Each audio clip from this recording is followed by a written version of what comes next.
The onslaught of the Sith Empire was an event unlike any other in the history of the Republic. The Sith materialized from nowhere and launched an offensive of colossal proportions. Horrifying reports from the Outer Rim seemed to portend the utter destruction of the Republic. The rapid onset of galaxy-wide terror and panic was part of the Sith Emperor's meticulous calculations. His plan was flawless.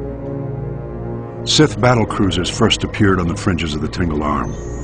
Unaware of the ship's origins, we dispatched a diplomatic convoy with a small starfighter escort.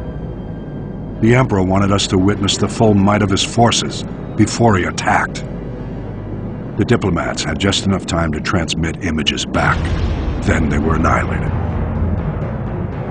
Immediately thereafter, the Sith began a full assault on the Republic allies in the Aparo sector, which fell before the Republic fleet even arrived.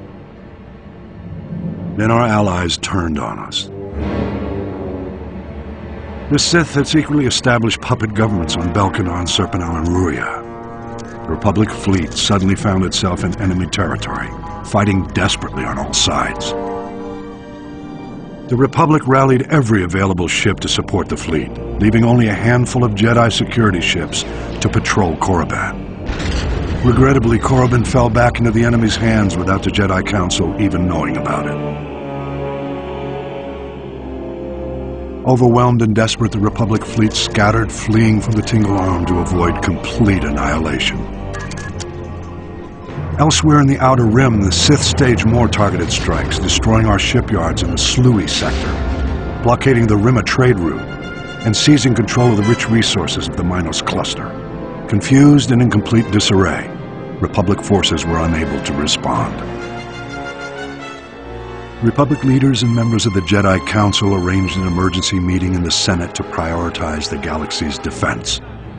But the session quickly became mired in politics. Irate senators stormed out in protest over decisions which left their representative sectors exposed to attack. Many of the Republic's diplomatic allies refused military support for the greater cause. It was every system for itself.